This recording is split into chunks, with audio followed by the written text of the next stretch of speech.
नमस्कार, मैं हूं प्रदीप सेक्रियाल और आप देख रहे हैं न्यूज पीटीएच टीवी। आज के अंक में सबसे पहले आपका बहुत बहुत स्वागत है। आज के अंक में हम सबसे पहले आपको दिखाएंगे जनपद पिथौरागढ़ की आज की सुर्खियां। उसके बाद हम आपको उत्तराखंड की 5 महत्वपूर्ण खबरें भी दिखाएंगे। साथ ही अंत में हम आपको उन आदतों के बारे में जानकारी देंगे जिनसे इंसान का दिमाग धीमा हो सकता है, स्लो हो सकता है। लेकिन आइए सबसे पहले देखते हैं आज की सुर्खियां। पिथौरागढ़ के सलम गांव वड्डा पोस्ट पंथेड़ी निवासी एक नवविवाहिता द्वारा दिल्ली में आत्महत्या करने की खबर आ रही है। मृतका के मायके वालों ने पति पर दहेज उत्पीड़न, घरेलू हिंसा के साथ ही आत्महत्या के लिए उकसाने का आरोप लगाया है। मृतका के मायके वालों ने बताया, बीते 8 मार्च 2021 को बोरा गांव निवासी उनकी 22 वर्षीय बेटी का विवाह सलम गांव वड्डा से हुआ था।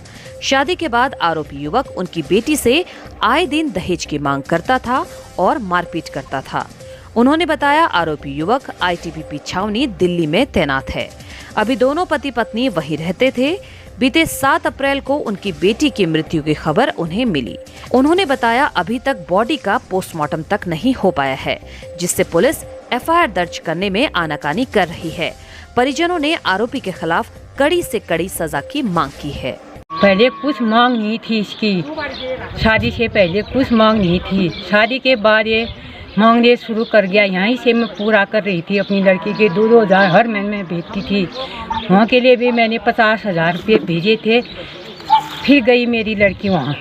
यहाँ से मैंने 2 मोबाइल खरीद के भेजे थे। हाँ ना, फिर मांगने लग गया कि कार दे। मैंने वो टोटल सामान दिया था। मेरा आदमी का हाथ नहीं था, एक हाथ का नहीं था कि ऑल टोटल सामने मैं गांव से कर्जा फर्जा गाड़ के अभी भी मेरा 2-3 लाख कर्जा है।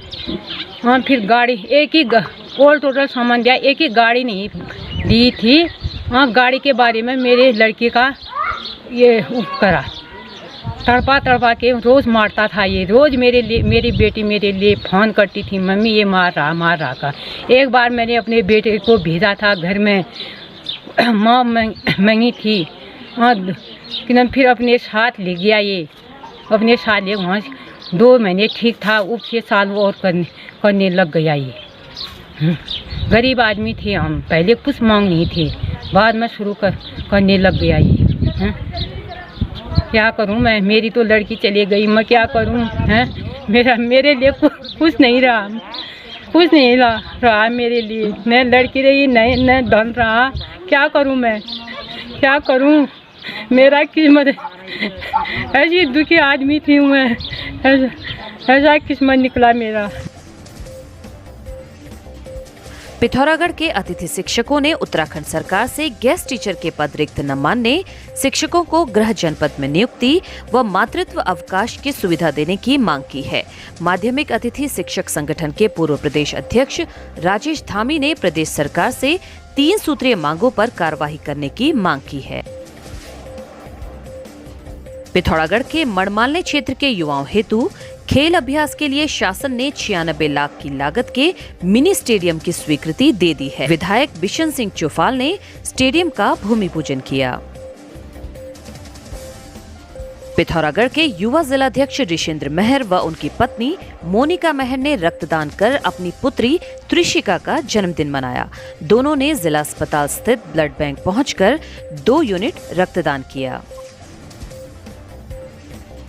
धारचूला व्यापार मंडल ने काली नदी किनारे तटबंध निर्माण की गुणवत्ता पर सवाल खड़े किए हैं। व्यापार मंडल अध्यक्ष बीएस थापा ने जिलाधिकारी को भेजे ज्ञापन में कहा है कि कंक्रीट कार्य की गुणवत्ता ठीक नहीं है। कस्बे की सुरक्षा के लिए तटबंध निर्माण का कार्य बेहद महत्वपूर्ण है। इसमें जरा सी भी लापरवाही का खामियाजा भविष्य में कस्बे के लोगों को भुगतना पड़ेगा। वो मिट्टी मिला हुआ रेता उसमें पड़ रहा था, हम लोगों ने उसका विरोध किया और व्यापार मंडल के लेटर पैड में हम लोगों ने एक एप्लीकेशन जिलाधिकारी महोदय को भी प्रेषित किया है कि जो ये कार्य हो रहा है गुणवत्ता से नहीं हो रहा है। ये कार्य जो है गुणवत्ता से कराने के लिए उचित कार्रवाई करने की कृपा करें। मल्लिकार्जुन स्कूल पिथौरागढ़ का स्थापना दिवस धूमधाम से मनाया गया।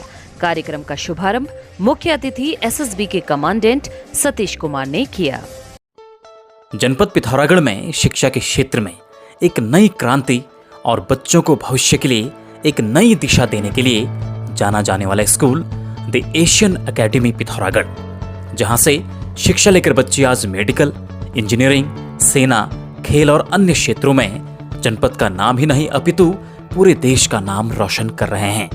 यहाँ पर स्पोर्ट्स, योगा, ट्रांसेंडेंटल मेडिटेशन की एक अनोखी पहल एशियन ग्रुप ऑफ स्कूल के प्रबंधक श्री श्री 1008 महामंडलेश्वर स्वामी वीरेंद्रानंद महाराज जी के मार्गदर्शन में शुरू की गई है, जिससे बच्चों के मन, बुद्धि और चेतना का विकास होता है।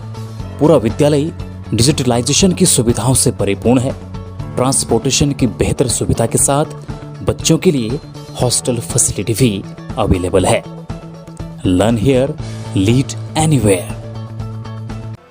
आइए अब आपको दिखाते हैं उत्तराखंड की 5 महत्वपूर्ण खबरें।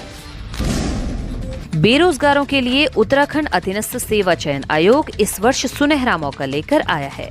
इस वर्ष के अंत तक आयोग 5300 रिक्त पदों के लिए 20 भर्ती परीक्षा आयोजित करेगा। लिखित परीक्षा के बाद इन पदों के लिए शारीरिक दक्षता परीक्षा, टंकण परीक्षा एवं आशुलेखन आदि परीक्षा सितंबर 2023 तक संपन्न करने का लक्ष्य निर्धारित किया गया है। मुख्यमंत्री पुष्कर सिंह धामी ने कहा कि कोविड महामारी के कारण पिछले 2 साल में चारधाम यात्रा का संचालन पूरी तरह से नहीं हो पाया, लेकिन इस बार यात्रा में आने वाले तीर्थयात्रियों का रिकॉर्ड टूटेगा। यह हमारे लिए एक चुनौती भी है कि देश दुनिया से आने वाले यात्री एक अच्छा संदेश लेकर जाएं। हरिद्वार जिले के खानपुर क्षेत्र में हैरत करने वाला वाकया सामने आया है।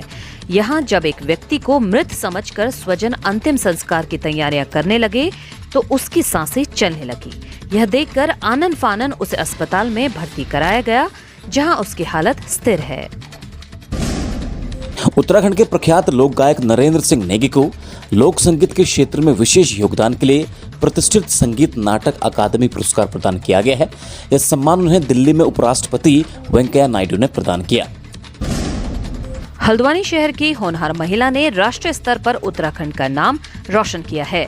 दिल्ली में आयोजित एक समारोह में कुसुम पांडे को दृश्य कला के क्षेत्र में उल्लेखनीय कार्य के लिए अकादमी रत्न से नवाजा गया है। साथ ही थिएटर, सिनेमा, उत्कृष्ट लेखन और कुमाऊनी साहित्य में विशेष योगदान के लिए अल्मोड़ा सोमेश्वर के दीवान सिंह बजेली को संगीत नाटक अकादमी पुरस्कार वर्ष 2018 से अलंकृत किया गया। आइए अब आपको उन आदतों के बारे में जानकारी देते हैं जिससे किसी भी इंसान का दिमाग स्लो हो सकता है, धीमा हो सकता है। पूरे शरीर का कंट्रोल सिस्टम हमारा दिमाग होता है। जब दिमाग बंद होने लगता है तो आप किसी भी काम को करने में परेशानी का सामना करते हैं। आपका दिमाग बंद होने के पीछे आपकी ही कुछ आदतें कारण बनती हैं। ये नुकसानदायक आदतें आपके दिमाग को धीरे धीरे खोखला बनाकर स्लो कर देती हैं। आइए जानते हैं दिमाग के लिए बुरी आदतें कौन सी हैं और तेज दिमाग पाने के लिए किन फूड्स का सेवन करना चाहिए। ज़्यादा मीठा खाना। कई विशेषज्ञ कहते हैं कि जब व्यक्ति ज़्यादा मीठा खाने लगता है तो उसकी कॉग्निटिव स्किल कम होने लगती है। इसके साथ ही वो खुद को काबू में नहीं रख पाता है और याददाश्त भी बुरी तरह प्रभावित होती है। गुस्सा करने की आदत। जिन लोगों को छोटी छोटी बातों पर भी गुस्सा करने की आदत होती है उनका दिमाग धीरे धीरे काम करना बंद कर देता है। जब आप गुस्सा करते हैं तो आपके नसों पर दबाव पड़ता है जो उन्हें कमजोर बनाता है। इसके कारण दिमाग की ताकत कम होने लगती है। नाश्ता न करना। अगर आपको भी सुबह का नाश्ता छोड़ने की आदत है तो आपका दिमाग भी ठप पड़ सकता है, क्योंकि ऐसा करने से शरीर व दिमाग को दिन भर के लिए ज़रूरी पोषण नहीं मिलता है और वह थकावट महसूस करते हैं। यह आदत दिमाग के साथ शरीर को भी अस्वस्थ बनाती है। नींद की कमी। जो लोग रोजाना पर्याप्त नींद नहीं पाते हैं उनका दिमाग रिलैक्स नहीं हो पाता है और थकावट के कारण दिमाग पूरी तरह काम नहीं कर पाता है। वहीं मुंह ढककर सोने की आदत भी शरीर में ऑक्सीजन की कमी पैदा करती है, जिससे दिमागी कोशिकाएं कमजोर होने लगती हैं। दिमाग को तेज बनाती हैं ये चीजें: dark chocolate, green tea, broccoli, अखरोट, बादाम, बेरी, अनार, कद्दू के बीज आदि। आज के अंक में बस इतना ही। आप देखते रहिए न्यूज पीटीएच टीवी, क्योंकि सच हम दिखाएंगे। नमस्कार।